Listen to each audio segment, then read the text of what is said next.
औज़ुबिल्लाहिमिनश्शैतानिर्रजीम बिस्मिल्लाहिर्रहमानिर्रहीम। तमाम देखने और सुनने वालों को ज़ीशान अज़हर की जानिब से प्यार भरा सलाम। आज बुध का दिन है और बुध के दिन के बाद इंतज़ार होता है कब वीकेंड आए और कब हम चीज़ों को अपने अंदाज में गुजार सकें, क्योंकि जब आप कहीं पर भी किसी भी इदारे के अंडर काम करते हैं, जैसे कि हम यहाँ पर इदारे पे काम करते हैं, तो हमें ऑन टाइम चीज़ों को देखना होता है। इसी तरीके से जो भी लोग जिस चीज़ों को अमूर को सरअंजाम दे रहे होते हैं और वो चीज़ों को देख रहे होते हैं, तो वो बिल्कुल ऑन टाइम होता है। और फिर हम तो थोड़ा सा डिले हो जाते हैं, लेकिन यहाँ पर मैं ज़रूर ज़िक्र करना चाहूँगा भट्ट साहब का, जो कि हमसे पहले आते हैं, हमसे पहले चीज़ों को देखते हैं। उसके बाद जितनी हमारी टीम है, MCR में हो, PCR में हो, और अदील भाई हों, बासित भाई हों, खुरम भाई हों, इरफान भाई हों, आसिफ भाई हों, रमीज़ खान तो मेरे साथ आते हैं, तो ये तमाम वो लोग हैं कि जो एक टीम बनती है और टीम बनने के बाद चीज़ों को हम फॉर्म करते हैं और चीज़ों को जब हम अकोमोडेट करते हैं, यानी हम तो बैठकर बात करते हैं, लेकिन ये तमाम टीम बड़ी मेहनत कर रही होती है। और स्टार्टिंग ऑफ द प्रोग्राम है ND शर्मा, यानी सूफिया ND की आज बर्थडे है।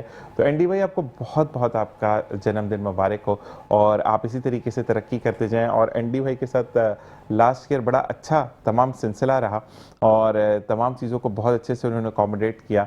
और सिर्फ एक बात ज़ीशान भाई, मुझे बता दीजिएगा कैसे काम करना है, क्या मतलब क्या करना है, फॉर्म करना है, काम तो नहीं पूछते थे। तो सूफी ND भाई, आप जीते रहें, खुश रहें और हमेशा बेहतर से बेहतरीन की आपकी काविश जो है वो इसी तरीके से चलती रहे और आप बेस्ट देन बेस्ट अपना देते रहें। और इसी तरीके से हम फिर कहेंगे एंटायर मेट्रो न्यूज़ की जानब से ND शर्मा को बहुत बहुत जन्मदिन मुबारक, यानी many many happy returns of the day. हमारे साथ आज गेस्ट मौजूद हैं पीक प्राइवेट स्कूल एसोसिएशन से शहजाद भाई, और शहजाद भाई से आज हम उस हॉट टॉपिक पर बात करेंगे जो कि 2 दिन पहले आपकी नज़रों से गुजरा होगा। कल मामलात को सेटल डाउन किया गया और उसी के साथ साथ 9 तारीख की जो हड़ताल की कॉल थी प्राइवेट स्कूल्स की, उसको वापस लिया गया। और वापस क्यों लिया गया, कैसे ये तमाम मामला हुए, ये आपके सामने रखेंगे। शहजाद भाई, अस्सलाम वालेकुम। वालेकुम, कैसे मिजाज हैं? अल्हम्दुलिल्लाह। जैसे स्टार्टिंग ऑफ द प्रोग्राम बताया, हमारे दूसरे गेस्ट को इंट्रोड्यूस करवा के आपकी तरफ आते हैं। खालिद नूर भाई ANI पाकिस्तान से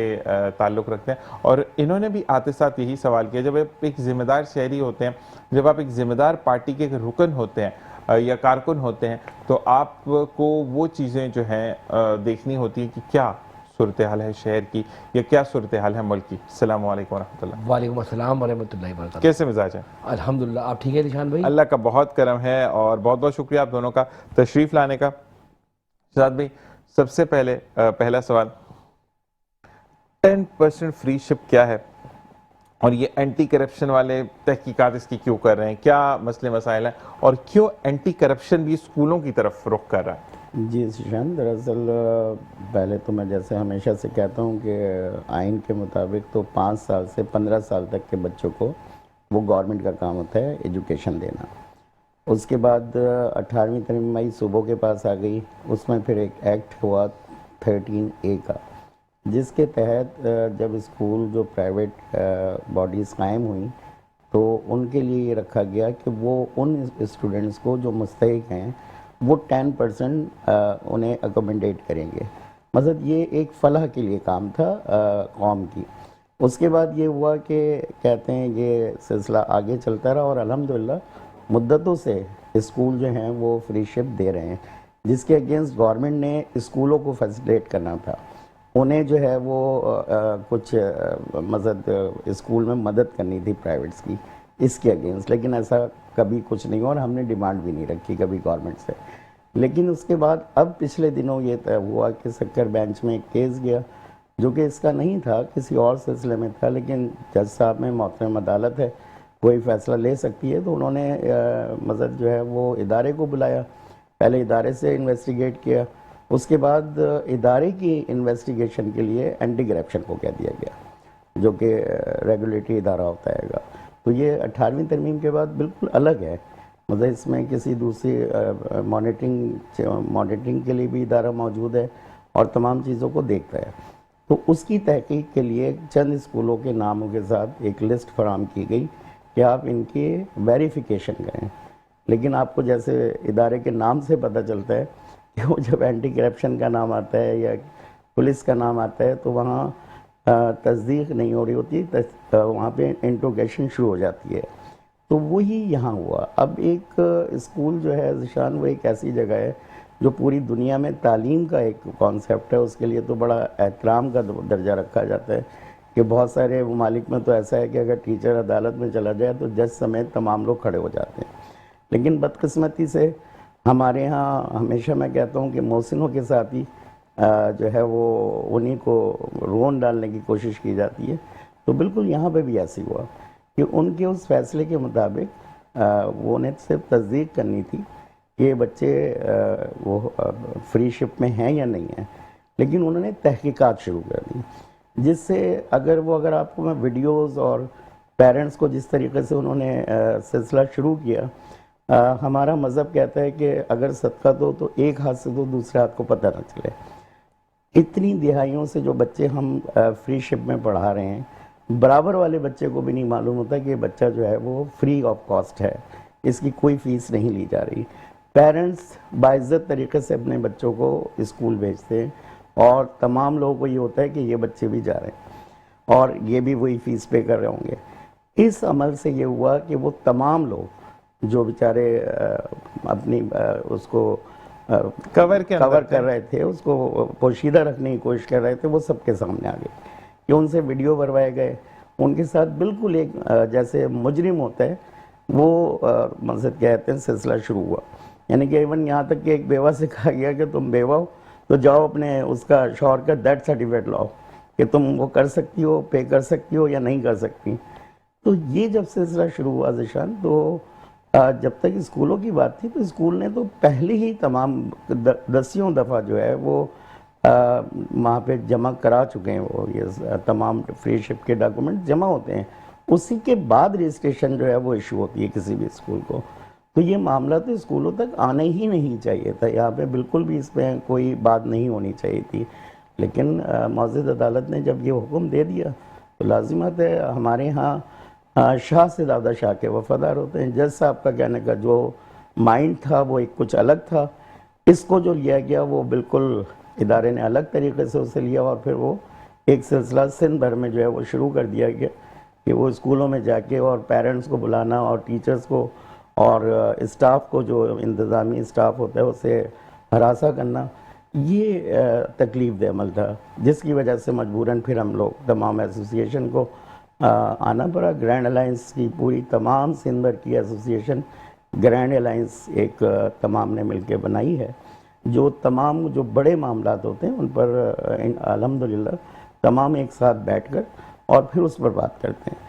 फिर मुझे ये बताइएगा कि क्या, फिर हम खालिद भाई की तरफ जाते हैं, कि क्या एंटी करप्शन वालों को इस तरह इजाज़त है किसी भी स्कूल का विजिट करने की? बिल्कुल भी नहीं है। एंटी करप्शन जो इदारा है वो बनाया गया है, गवर्नमेंट की फंडिंग्स अगर कहीं हैं उनमें कोई खुर्द-बुर्द हो रही है तो उसे जाके चेक करेगा। स्कूलों में आने का कोई वहाँ पे उसका वो नहीं है अमल दखल, क्योंकि ये 18वीं तरमीम के बाद पूरा एक अलग इदारा है। नहीं, तो वैसे तो निगरानी करने के लिए हर सूबे में एक इदारा मौजूद होता है जो प्राइवेट स्कूल या गवर्नमेंट स्कूल की निगरानी करता है। वो डायरेक्टरेट मौजूद है, तो वो डायरेक्टरेट मॉनिटरिंग इदारा मौजूद है हमारे पास। अच्छा, ओके, इदारा मौजूद है, मतलब वो कर रहा है मॉनिटरिंग। मतलब ऐसा नहीं है, उसने जो मॉनिटरिंग की थी उसकी मॉनिटरिंग के लिए एंटी करप्शन को कहा गया था, वो उठा के वो स्कूल्स में आ गए। ओके ओके, आप चीजें कुछ समझ आई कि यहाँ थोड़ी सी मिसहैंडलिंग इस तरह होगी कि वो कहा गया कि खालिद नूर की तरफ जाओ, हाँ, ना कि स्टूडियोज में आके मेट्रो को चेक करो, तो वो चीज हो। ओके ओके ओके, लेकिन इसके बारे में एक सवाल और है, खालिद भाई की तरफ आते हैं। खालिद भाई मुझे बताएगा, बीइंग जिम्मेदार या ENI पाकिस्तान के आप रूहे रवा हैं, मुझे ये बताएं कि इस अमल से अभी तक तो जो हम बीइंग अवाम अगर आप चीज़ देखें तो सिर्फ तंग करना कहेंगे इसको या क्या कहेंगे आप? बिस्मिल्लाहिर्रहमानिर्रहीम। पहले तो मैं ज़ीशान अदर भाई आपका मशकूर हूँ कि मुस्कुराती सुबह में मुझे मदऊ किया और आज जो आपने मौजू का इंतखाब किया नहायत एप्रिशिएट के काबिल हैं आप, कि क्योंकि पूरे पाकिस्तान बिल्कुल सिंध भर और कराची भर में पेरेंट्स बड़े परेशान थे जो प्राइवेट स्कूल में अपने बच्चों को तालीम के लिए भेजते थे। 9 तारीख को हड़ताल की कॉल दी प्राइवेट एसोसिएशन के हवाले से कि हाई कोर्ट सक्कर बेंच ने जो डिसीजन दिया था उस पर इम्प्लीमेंट के लिए रेगुलेटरी इदारे, तो यहाँ पर तो आपको मालूम है फुकदान ही है, इम्प्लीमेंट के हवाले से वो एंटी करप्शन की जिम्मेदारी कौन दी गई थी, क्या वजह थी, ये तो गहराई की बात है। लेकिन प्राइवेट एसोसिएशन ने बड़ा मजबूत फैसला किया कि हड़ताल की कॉल वापस ली, और माशाल्लाह टीचर्स के हवाले से तो वाकई शहजाद भाई ने बड़ी अच्छी बात करी। मौजूद माशरे में तो टीचर्स को देख कर ही उनके एहतराम में हम खड़े होना चाहिए हमें, और उन्हें अप्रिशिएट करना चाहिए, क्योंकि जो आज जो भी कुछ हमें अपने उस्ताद के हवाले से ही है, ऐसे ही है। हमारे माँ बाप के बाद हमारे उस्ताद कराम ही हैं जिनकी तरबियत की वजह से जो कुछ भी आज हमें उन्हीं की वजह से। लेकिन और जो हमारे में ख़राबी है वो हम अपने फेल की वजह से। बहरहाल एंटी करप्शन ने जो तहकीकात करी, नाकिस मेरी राय के मुताबिक कि स्कूल एसोसिएशन के हवाले से तो हमारे को कोई इख्तलाफात नहीं है, लेकिन कुछ स्कूलों में कि जहाँ 10% 18वीं तरमीम के तहत मुस्तहिक तालिब इल्म को नवाजा जाना था, वहाँ पर कुछ जगहों पर ऐसी कोई सूरत नहीं थी कि जो टीचर्स थे उन्हीं के बच्चे, फरमाइशी बच्चे फ्री कर दिए जाते थे। तो उसी तरह इसीलिए एंटी करप्शन ने बेवाओं को कहा कि आप चेक करा दें। नहीं, लेकिन ये तरीकाकार, नहीं, देखिए मसला ये है कि एक बात है, अब मैं शहजाद भाई के पास अगर जाता हूँ, शहजाद भाई स्कूल को पीक प्राइवेट स्कूल एसोसिएशन के रूहे रवाई भी, अब मैं इनसे आकर कहता हूँ शहजाद भाई मैं सफ़ेद पोश आदमी हूँ या सफ़ेद पोश लड़का हूँ या सफ़ेद पोश, मतलब मैट्रिक का बच्चा इतना होता है 8-9 का कि वो अपने घर के हालात को समझ सकता है। अब वो आकर इनसे रिक्वेस्ट करता है कि सर मेरे पास, या मैं आकर रिक्वेस्ट करता हूँ, मैं 8 क्लास में हूँ सर, मैं फीस अफोर्ड नहीं कर सकता लेकिन मैं बहुत दिल से पढ़ना चाहता हूँ। तो इन तमाम चीज़ों को अगर हम मद्देनज़र रखें तो आपने राज अफशा नहीं किया, आपने पूरे मंजर आम पर लाकर उनकी असलियत लोगों को बता दी कि ये अफोर्डेबल नहीं है। ये तमाम चीज़ें जानेंगे। 1-2 सवालात और हैं ब्रेक के बाद, इसका जवाब ब्रेक के बाद लेते हैं। देखते रहिए मुस्कुराती सुबह विद ज़ीशान अज़हर। जनाब वेलकम बैक। और इसी के साथ साथ हम दोबारा अपने खालिद भाई की तरफ चलते हैं। खालिद भाई, मसला ये होता है, मैं इस वक्त ना एहतसाब करने बैठा हूँ, मैं इस वक्त ना ही वो जज बन के बैठा हूँ कि क्या गलत था क्या सही था। सिर्फ गलत ये था कि इज़्ज़त नफ्स को मजरू करना। अगर एक चीज़, शहजाद भाई पर बात लेते हैं, शहजाद भाई की तरफ मैं जाता हूँ और मैं क्लास 8 का स्टूडेंट हूँ, मैं इनको कहता हूँ कि भाई मैं पढ़ना चाहता हूँ दिल से, अफोर्ड नहीं कर सकता, इनके पास कोटा है, ऐसे ही ना शहजाद भाई, 10% कोटा है। अब इसमें अगर ये मुझे एंडोर्स करके ये बोलते हैं कि ज़ीशान ये बात तुम्हारे और मेरे दरमियान रहे और ऐसे ही शो करना कि जैसे तुम फीस पे कर रहे हो, तो ये तो अल्लाह के लिए इन्होंने मेरे लिए किया ना। अब उस चीज़ को आप बेवा को बुलाकर वेरिफिकेशन करवाने, कोई मसला नहीं है, आप करवाएं, ठीक है ना। अगर हम दुनिया में कहते हैं कि वेरिफिकेशंस होती हैं तो गलत नहीं है पाकिस्तान पे। और एक चीज़ मैं और भी यहाँ क्लियर करूँगा FIA की, और दूसरी चीज़ ये है कि मंजर आम पर चीज़ें नहीं आनी चाहिए, आप लाएं, वीडियोस लाएं। ये थोड़ा सा गलत अमल हो गया हमसे कि हमें इस चीज़ पर ये देखना है कि मैं आज आपके लिए गलत बात करता हूँ ऑन एयर बैठकर, खालिद नूर ने ये कर दिया, खजाना लूट लिया, मेट्रो के सोफे लूट के चले गए। आज मैंने आपको बदनाम किया तो कल मेरे ही नंबर है, और मैं वहाँ बदनाम होऊंगा जहाँ मेरा ज़रूरत नहीं थी बदनाम होने की। ऐसे ही है ना। तो हम, और दूसरी FIA के लिए मैं एक बात ज़रूर कहना चाहूँगा, एक वाक़या जो हम FIA का सुन रहे कि वो ऑफलोड कर, नहीं मैं FIA की बात कर रहा हूँ, यहाँ पर इदारों की बात हो रही है ना। FIA की ऑफलोड करें, ऑफलोड करने का सिलसिला सुनिएगा। एक बंदा जिसको पकड़ा गया, उसने कहा कि तुम कहाँ जा रहे हो, इमिग्रेशन ऑफिस पर, कि मैं सऊदीया जा रहा हूँ। कहते हैं कि किस काम में जा रहे हो मेरे भाई? तो उन्होंने कहा कि मैं जा रहा हूँ ड्राइविंग के काम में। कहते पाकिस्तानी लाइसेंस? कहते वो तो कभी बनवाया नहीं गाड़ी, कहते वो तो मैंने कभी चलाई नहीं। तो इम्पैक्ट खराब हुआ। तो इसी तरीके से इदारे बैठे हैं जांच पड़ताल करने के लिए, और आई गेस आप भी इसके अगेंस्ट नहीं है, सिर्फ वीडियो के अगेंस्ट लोग हैं। यहाँ पर जो भी बात हो रही है वो तमाम वीडियो के लिए हो रही है, वरना अगर वीडियो नहीं बनती तो ये भी, सबसे पहले तो मैं शहजाद भाई को बोलूंगा, शहजाद भाई अगर आपसे कुछ पूछते तो आप हिसाब देंगे या नहीं देंगे? भाई वीडियो नहीं बनाए, बाकी काम करें। तो मुझे ये बताइएगा कि हम, शहजाद भाई अगर हम इस तरफ आते हैं तो इदारों को, अगर जो इदारा बना हुआ है, मॉनिटरिंग सेल बना हुआ है, उस तक वो क्यों नहीं गए? वहीं गए, जो मौजूद अदालत की डायरेक्शंस थी वो उन्हीं की तरफ थी। उन्होंने जो लिस्ट जमा कराई थी उनकी वेरिफिकेशन के लिए अदालत ने एंटी करप्शन को कह दिया था। ठीक है, तो वो उसका तरीक़ाकार बिल्कुल तय था। लेकिन अल्हम्दुलिल्लाह देखें, इदारे में अच्छे लोग भी होते हैं। कल हमारी इस हवाले से मीटिंग हुई, वज़ीर तालीम सरदार शाह साहब ने इसमें बड़ा अहम रोल अदा किया और तमाम लोगों को बिठाया और ये तमाम चीज़ें सुनी। और मैं अप्रिशिएट करूँगा जो चेयरमैन हैं एंटी करप्शन के और डीजी एंटी करप्शन है, उन्होंने इन बातों को बड़े तहम्मुल से सुना और उस पर अपना बड़ा पॉजिटिव आंसर उन्होंने किया कि नहीं बिल्कुल, अगर हमसे कोई इसमें कोताही हुई है तो हम उसको बिल्कुल देखेंगे, क्योंकि इन्वेस्टिगेशन तो करनी है। वो जो जवाब जमा कराना है वो तो चल रहा है सिलसिला, सिर्फ हमें तरीक़ाकार पे होता है, हमें ऑब्जेक्शन और किसी पे नहीं था।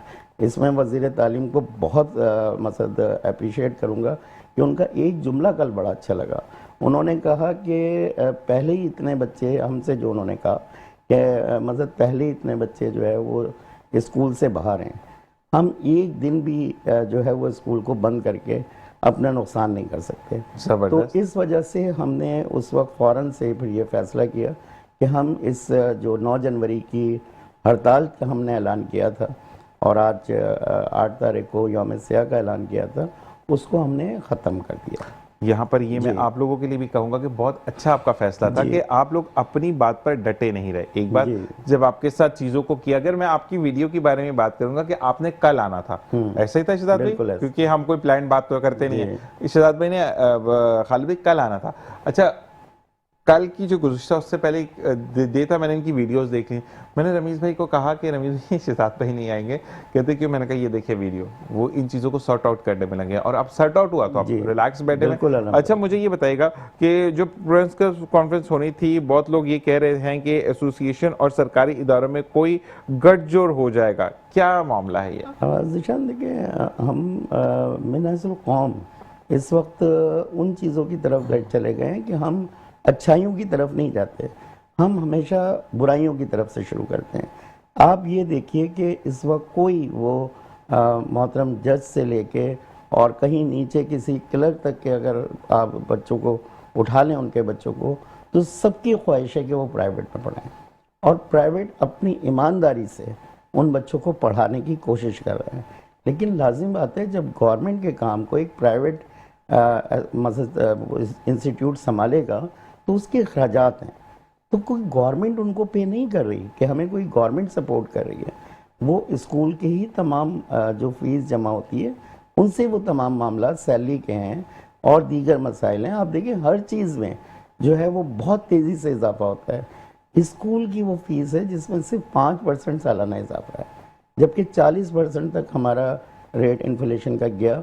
उस वक्त भी 5% ही स्कूलों को बढ़ाने की इजाज़त थी। तो ये तमाम मामला को मसद इदारा भी देख रहा होता है, मॉनिटरिंग भी हो रही होती है और पेरेंट्स भी इस बात के वो हैं जिनके बच्चों को मिलती हैं चीज़ें। कल आके उन्होंने जब टीवी पे बयान दे दिया तो इससे बड़ी तस्दीक और क्या होगी। अगर हमें खौफ होता तो हम तो पहले दिन चले जाते ना, जब तहकीकात शुरू हो गई, सक्कर में हो गई, हैदराबाद में हो गई। लेकिन जब वो इस तरीके की तहकीकात शुरू हुई जो कि असातिज़ा की और क्या नाम है पेरेंट्स की और बच्चों की तजलील हो रही थी, यानी कि बच्चे से मूवी बनवाई जा रही थी कि तुम बताओ तुमसे कोई फीस तो नहीं ली जाती। वही ज़ीशान कि ये इज़्ज़त नफ्स वो हम किस जगह लिया है। वो बच्चा जो पूरे माशरे में बड़े एतमाद के साथ जा रहा था तो वो बिल्कुल नीचे चला गया। मैं एक प्रोग्राम में था ज़ीशान, किसी निजी होटल में रखा गया था प्रोग्राम, बहुत बड़ी ऑर्गेनाइजेशन ने रखा था। उसमें जो है वो एक अमल हो रहा था कि वहाँ पे अफ्तार के बाद जो है फिर वो सिलसिला शुरू हुआ कि हम ये पैकेट बांटते हैं ना, वो कहते हैं राशन वाले। तो आप बिलीव करें कि मैं वहाँ से उसको मैंने ड्रॉप आउट किया। सिर्फ माइक पे एक जुमला कहा था कि अगर ये देने वाले हाथ जो आप आज हैं, अगर ये लेने वाले हाथ होते तो क्या ये तस्वीर पसंद आती। बस ये जुमला कह के मैंने उस तकरीब को मैं शहजादे मेरा ये, क्योंकि रमज़ान करीम हमारे सर पर और इंशाल्लाह ट्रांसमिशन में हम साथ साथ होंगे, आपको भी मैं ऑन एयर, खालिद भी आपको भी दावत दूंगा कि हमारा साथ देना आपने। मैं हमेशा एक बात कहता हूँ कि लोग कहते हैं ना तस्वीर क्यों नहीं खिंचवाते, तो मैं उसका ये कहता हूँ कि आप तस्वीर का एक रुख देख रहे हैं कि आप राशन दे रहे हैं जी, और अल्लाह तबारक तआला आज मुझे लेने वाला में से रखा तो कल मुझे देने वाला में भी कर सकता है। उसके हाथ में तो कहते हैं ना कि आंख झपकते पलक झपकते वो चीजों को चेंज कर देता है। तो लोग इस चीज को नहीं मानते। आज मैंने कहा शहजाद भाई 2 राशन चाहिए, 15-15 दिन मेरा महीना गुजर जाएगा रमजान का। शहजाद मैंने कहा ज़ीशान को 2 राशन दे दो, ठीक है जी। अब 50 लोगों में बता दिया उन्होंने।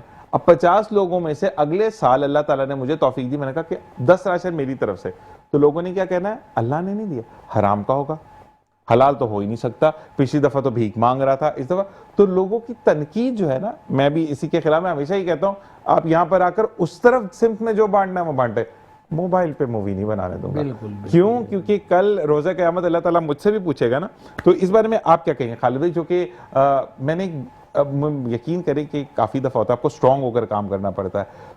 2 साल पहले एक वीडियो मेरे आंखों के आगे से गुजरी और उस दिन मेरा सैलरी ट्रांसमिशन करना प्रॉब्लम ये था कि औरत के मुंह पे 1000 रुपया रखा और उसको बोला ऊपर देखो ना, ऊपर देखो, और उसके आंसू जा रहे हैं, और फिर जब उसके मुंह को यूं कि ऊपर तो देखो, तो उससे सिर्फ एक कहा अल्लाह के रंग है। आप यकीन करें कि उसके बाद वो फूट फूट के रोई, सिर्फ वो 1000 रुपए के लिए, और उसको यहां रखा हुआ था 1000 रुपया। मतलब आप कितनी बेइज्जती करेंगे इंसानियत की? क्या कहेंगे इस बारे में खालिद भाई? दिशान भाई, माशाल्लाह ये मौजू रमज़ान मुबारक के हवाले से भी आपने छेड़ा है, तो स्कूल के हवाले से कुछ मुख्तसर बात करके मैं बिल्कुल बिल्कुल कि अल्हम्दुलिल्लाह ये मसाइल एजुकेशन मिनिस्टर सरदार साहब ने और प्राइवेट एसोसिएशन ने मिलकर एंटी करप्शन के आला हुकाम ने हल कर दिए, और इसमें यही है कि प्राइवेट एसोसिएशन तो बहुत मजबूत काम करिए, लेकिन अगर सिफारशी लोग हैं जिनका इस्तेकाक नहीं है उनको भी आउट होना चाहिए और मेरिट पे निज़ाम होना चाहिए 10%। बाकी प्राइवेट मैनेजमेंट कर रही बहुत बड़ी बात है, और आइन की इम्प्लीमेंट करते हुए, तो ये मजबूत काम है और पासदारी के साथ होना चाहिए। जो हकदार है उसको हक मिलना चाहिए, और जिसका हक नहीं है उसका कोई हक नहीं है कि वो वेलफेयर की जो रकम 10% रखी गई प्राइवेट एसोसिएशन ने उसको इस्तेसा मशरू हो। और सेकंड ये कि रमज़ान मुबारक के हवाले से ज़कात का एक निज़ाम है इस्लाम के अहम रुकन है, तो मैं आपकी बात से मुकम्मल और शराब भाई की बात से मुकम्मल इत्तेफाक करूँगा कि पासदारी के साथ करना चाहिए, कोई फोटो सेशन नहीं होना चाहिए। अगर बिलफर्ज मैं अगर ले रहा हूँ मेरी या मेरे घर वाले ले रहे हो तो मुझे कैसा मन लगेगा, तो खुफिया रखना चाहिए। आप राशन तकसीम कर रहे हैं, नगद तकसीम कर रहे हैं किसी को, या किसी के इलाज के लिए कर रहे हैं, कोई भी हवाले से कर रहे हैं, तो पासदारी के साथ करें। सबकी इधर नफ्स होती है, किसी के हमें इधर नफ्स मजरू करने का कोई राइट नहीं है। और आपकी तवज्जो से आवाम से भी ये कहूँगा कि रमज़ान मुबारक में अपनी रकूमात उनको दें जिनका हक है, अपने करीबी लोगों को देखें, अपने मिलने जुलने वालों को जो आपके करीब हैं। ऐसा नहीं हो कि आप भीड़ के आगे वो कर दें, और एक आदि लोगों को जो राशनों की भरमार कर लेते हैं, सूट्स की भरमार कर लेते हैं, रकूमात की भरमार कर लेते हैं, पूरे दुनिया से, पूरे शहरों से, बड़े बड़े शहरों में लोग आ जाते हैं। ये गैर मुनासिब बात है।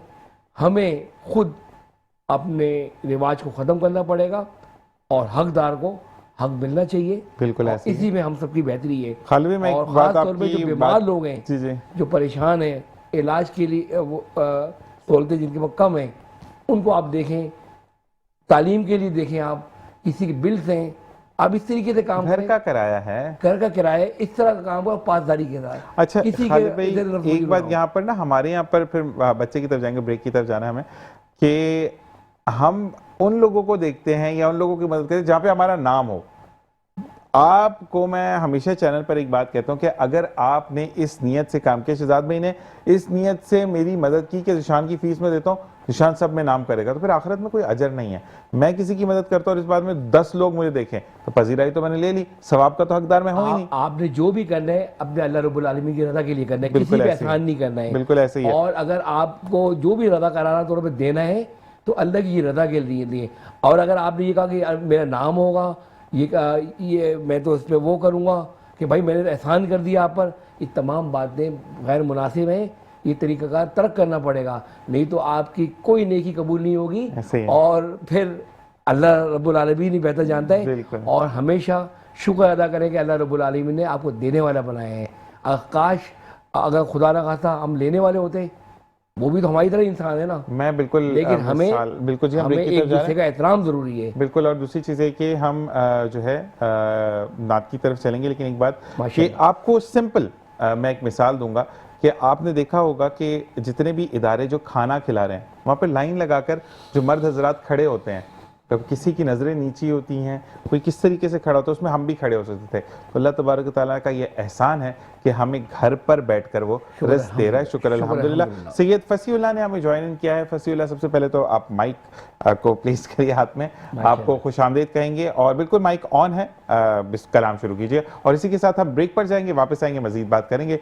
बिस्मिल्लाहिर्रहमानिर्रहीम। Welcome back. और इसी के साथ साथ सैयद फसीउल्लाह ने जो समा बांधा, फसीउल्लाह जीते रहो और अल्लाह तबारक ताला आपको मजीद तरक्कियाँ दे और इसी तरीके से आप नाते और हमदे बारी ताला सुनाते रहें और हम सुनते रहें और इसी तरीके से अल्लाह तबारक ताला हमें उम्रे पर लेकर जाए, फिर हम वहाँ जाकर दुरूद पाक पढ़ें, आमीन। और शहजाद भाई, आपसे मेरा ये सवाल है, चीज़ें तय हो गई, वज़ीर तालीम का एक बड़ा किरदार रहा इसमें, नेक्स्ट क्या स्टेप है कि क्या अब ये जो एंटी करप्शन आ रहा है, इन्होंने आना बंद कर दिया या ये तहकीकात दूसरे वे में करेंगे, इसका सेकंड फेज़ क्या होगा? नहीं, तहकीकात तो दरअसल देखें, अदालत ने कहा है तो तहकीकात तो होंगी। हमें तहकीकात से कोई वो नहीं था, स्कूल्स में आके तो नहीं होंगे। हाँ, वो तरीक़ाकार जो था वो वही जो डायरेक्शन दी थी अदालत ने, वो सिर्फ तस्दीक की डायरेक्शन थी, इन्वेस्टिगेशन की नहीं थी। ठीक है, तो वो तस्दीक करेंगे, अभी भी करेंगे, लाज़िमात है। ये वो जाके उन्होंने जवाब जमा कराना है। तो मैं अदालतों से भी रिक्वेस्ट करूँगा कि खुदारा ये जो प्राइवेट स्कूल्स हैं, ये एक बहुत बड़ा बोझ उठाए में हैं। और ज़ीशान 1000 से 5000 6000 रुपये फीस लेने वाले कोई अगर आप स्कूलों का यहाँ पे वो देखें तो वो 80% हैं। अच्छा, हम प्रॉब्लम हमारी आज तक ये है कि हम वो फीसों का या वो सहूलियात का वो यहाँ देखते हैं और इलीट क्लास स्कूल जो 50,000 ले रहा है, लाख रुपए फीस ले रहा है, हम उससे मवाजना कर रहे होते हैं चीज़ों का। तो ऐसा ना करें, लेकिन जो अपने तन मन धन लगाकर इस शोबे में बच्चों को तालीम दे रहे हैं, उन्हें तालीम देने दें। क्योंकि जो जज साहिबान हैं, वकला हैं, तमाम बिरादरी, यानी कि कोई इस स्कूल से तो कोई हटकर नहीं है ना, मदद लाजिम है। तमाम लोगों के बच्चे जो हैं वो स्कूल में मौजूद हैं। तो फैसले वो कीजिए, वो उन फैसलों की तरफ जाइए जो मुल्क और कौम को आगे लेके जाएं। इस वक्त 2 करोड़ से ज़्यादा बच्चा जो है पूरे पाकिस्तान में बाहर है। अगर हम अब सिंध की बात करें तो 22 लाख से ज़्यादा बच्चा जो है वो अभी भी स्कूलों में नहीं है। तो ये हम चलते फिरते एटम बम बना रहे हैं कि जो मकसद कहते हैं आगे जाके वो क्या करेंगे, बच्चे स्नैचर्स बनेंगे, वो यही गुटखा माफिया बनेगा। फिर तो पूरी कोशिश कीजिए कि एक जिम्मेदार होने के नाते तमाम लोग, मकसद उसमें कोई भी शोबा है, वो इन चीज़ों को आराम से चलने दें ताकि चीज़ें बच्चों को ट्रांसफ़र हो सकें, वो पढ़ सकें। वो उनको जहनी अजियत का शिकार करना या मतलब पेरेंट्स को प्रॉब्लम का बाइस करना, वहाँ या बावर करा देना कि तो फीस अफोर्ड नहीं कर सकते, इन चीज़ों पर हमें एतराज़ था। हमें अपने एहतसाब पे वो नहीं था, क्योंकि फेयर है ना। फेयर थे वहाँ। अगर आप फेयर नहीं होते तो फिर आपका प्रॉब्लम होता है, जो फेयर होता है उसको कोई प्रॉब्लम नहीं होता। जैसे कि इसकी मिसाल ऐसे कि अगर नाके पे चेकिंग लगी हुई है और आपके पास कोई गंदगी नहीं है, यानी आपके पास डॉक्यूमेंट पूरे, तो आप खुद खड़े होकर भाई चेक करो गाड़ी को। तो यही चीज़ है। हम खालिद नूर आपकी तरफ आते हैं। मैं इस वक्त I am not supporting any private school, not supporting, क्योंकि शहजाद भाई से तो बहुत पुराने ताल्लुकात हैं। मैं सिंपल ये कहूँगा कि मैंने देखिए जहाँ पर हमने इंडिया को मार्का हक से डिफीट किया, वहाँ पर कुछ अच्छी चीज़ें भी हैं जो कि हमें इम्प्लीमेंट करनी चाहिए। इंडिया के अंदर एक शहर है रत्ना नगरी के अंदर, वहाँ पर कुछ एसोसिएशन ने ये कहा कि स्कूल्स खोलते हैं, तो उन्होंने कहा कि बच्चे इतने फीस अफोर्ड नहीं कर सकते, तो हुकूमत ने वहाँ पर गैस, बिजली और पानी का जो निज़ाम है वो टोटली फ्री कर दिया। तो एकदम से धड़ाम से चीज़ें नीचे आएंगी, जब इनको बिजली का बिल नहीं देना पड़ेगा, स्कूल का किराया नहीं देना पड़ेगा, पानी और बिजली का जो वो है वो चीज़ें रेस्ट है, तो फिर तो ये भी कहते हैं ना कि एक मिनिमल फीस पे। तो हुकूमत इस तरफ क्यों नहीं सोचती? सूबाई हुकूमत की बात कर रहा हूँ मैं, मरकजी हुकूमत की बात नहीं कर रहा। सूबाई जैसे सिंध की है, 18वीं तरमीम के थे तो एजुकेशन का शोबा सूबाई हुकूमत के मातहत हो गए। ऐसे ही है। एक बहुत अच्छी बात यही है कि तमाम प्राइवेट स्कूल, जाहिर सी बात है कि गवर्नमेंट की हेल्प कर रही हैं वो, और नहीं तो बच्चा बहुत ज़्यादा बाहर होगा। स्कूल एसोसिएशन के लिए अगर गवर्नमेंट, सूबाई गवर्नमेंट को ये करना चाहिए कि इनके टैक्स ना होने के बराबर कर देना चाहिए। बिजली का बिल कमर्शियल बुनियादों पर जारी नहीं होना चाहिए, और इसी तरह जो वाटर के टैक्स है या सूबाई टैक्स है, विफाकी टैक्स है, तमाम को जहाँ तक मुमकिन हो ख़त्म किए जाए। और ये स्कूल की ये बड़ी अच्छी गवर्नमेंट की एक पॉलिसी है कि 5% बढ़ाया जाए। हालांकि वाकई महंगाई इस कदर है कि जो नामुमकिन है, लेकिन इन्होंने इस चीज़ को भी फेस करते हुए गवर्नमेंट की एसओपी जो बनाई गई है, कानून कवानीन को इम्प्लीमेंट कर रहे हैं। और वाकई महंगाई का जिस तरह यहाँ पर है कि सुबह कुछ है शाम कुछ है, 5% गवर्नमेंट ने जो एसओपीज बनाई है उस पर अमल दरामद कर रहे हैं। हाँ, मैं शहजाद भाई की इस बात पे भी बड़ा गौर कर रहा हूँ अभी कि 1000 2000 प्राइवेट जो फीसें हैं, ज़्यादातर 50-60% लोगों के पास ये स्कूल है कि जो हमारे इलाकों में ना 2000 फीस है, 2200 रुपये फीस है, बहुत ज़्यादा 5000 तक है। हाँ, कुछ स्कूल है जो 5% या 10% कि जिसकी 40,000 50,000 60,000 है, जिनकी ज़्यादा फीस है उस पर वाकई आप FBR को भी इन्वॉल्व करें, तमाम चीज़ें करें, लेकिन 1000 2000 4000 5000 रुपये वालों पर ना करें। लेकिन मैं स्कूल प्राइवेट की के जो लोकल शहजाद भाई, विद सॉरी, आप 5 स्टार स्कूल्स में नहीं, आप नॉर्मल स्कूल्स में आते नॉर्मल। हैं। ये वो लोग हैं, अगर मैं गया शहजाद भाई तनख्वाह पूरी नहीं हो रही, बच्चा निकल जाएगा, मैं फीस नहीं बढ़ा सकता, तो ये नहीं बढ़ाएंगे। हम भी ऐसे ही करते हैं, शहजाद भाई, हम भी अपने इलाकों के स्कूल में करते हैं। और वाकई यकीन माने प्राइवेट स्कूल के लोग जिम्मेदारान बड़ा कॉपरेट करते हैं। और जाहिर सी बात है कि उनका शोबा ही ऐसा है, वो भी देख लेते हैं कि बच्चे की हालत क्या है, अल्हम्दुलिल्लाह। लेकिन जितना मुमकिन हो सके आपको सच बयान करना चाहिए, और अगर आपकी हैसियत है तो मुकम्मल फीस दें। और अगर खुदा ना खास्ता अगर हैसियत नहीं है, और क्योंकि जाहिर सी बात है हर पेरेंट चाहता है कि मैं प्राइवेट स्कूल में अपने बच्चे को पढ़ाऊँ, क्योंकि गवर्नमेंट की तालीम मादरत के साथ टीचर्स की सैलरियाँ तो बहुत ज़्यादा है, वहाँ पर लाखों रुपए में है भाई टीचर्स की सैलरियाँ, प्राइवेट में नहीं है। लेकिन प्राइवेट की जो मैनेजमेंट है और जो हमारी चेक एंड बैलेंस है ना, और चेक एंड बैलेंस, और हमारी जो टीचर्स है जो प्राइवेट में है, हमारी जो बहनें जो मेहनत कर रही है माशाल्लाह, वो अल्हम्दुलिल्लाह। मैं बिल्कुल ये कहता ये हूं प्राइवेट एसोसिएशन का ये कमाल है कि तालीम में कोई कॉम्प्रोमाइज़ नहीं है। बिल्कुल। और अगर ये काश गवर्नमेंट में होता तो इतनी मसाइल ही नहीं यही होते। चीज़ बड़ी अच्छी है, क्योंकि प्रोग्राम का यहाँ वक्त खत्म हो जाता है। और मैं जरूर ये कहूंगा कि शहजाद भाई जैसे लोग बिल्कुल गवर्नमेंट को सेक्टर को लोकेट करने चाहिए, चाहिए। कि इनको हेड बना दिया जाए कि भाई आपको हम 1 रुपया नहीं दे रहे, मैं वाकई में कह रहा हूँ, इनको 1 रुपया नहीं दे, लेकिन चेक एंड बैलेंस देखो तो ये आपको और जनरेट करके देंगे। शहजाद साहब की बात को मैं जिशान भाई आपकी बात को बढ़ाते हुए, ऐसे लोग माशरे के एसेट हैं, हमें इनकी कदर करनी चाहिए, लेकिन बस और तनकीद दुआ कर रहे के हाथ उठाए तो शहजाद भाई के लिए और खालिद भाई के लिए स्पेशली दुआ करें कि अल्लाह ताला बेहतर करे। अल्लाह ताला बेहतरी फरमाए। आमीन। इसी के साथ वक्त खत्म हो जाता है। आप दोनों का बहुत बहुत शुक्रिया। आपकी नात पर हम प्रोग्राम इस सेशन को इख्तिताम करेंगे। तो सैयद फसीउल्लाह, आपका भी बहुत बहुत शुक्रिया। लेकिन नात रसूल महबूब सल्लल्लाहु अलैहि वसल्लम आपसे सुनेंगे, आप माइक अपने हाथ में ले लें। और इसी के साथ ये सेशन यहाँ पे खत्म हुआ। आप दोनों का बहुत बहुत शुक्रिया। अल्लाह तबारक ताला आपको जज़ाए खैर अता करे। और थैंक यू आपका, काफ़ी लोगों ने शहजाद भाई आपका शुक्रिया अदा किया कि आपने वाकई में मुद्दे को उठाया। बिस्मिल्लाह रहमान रहीम।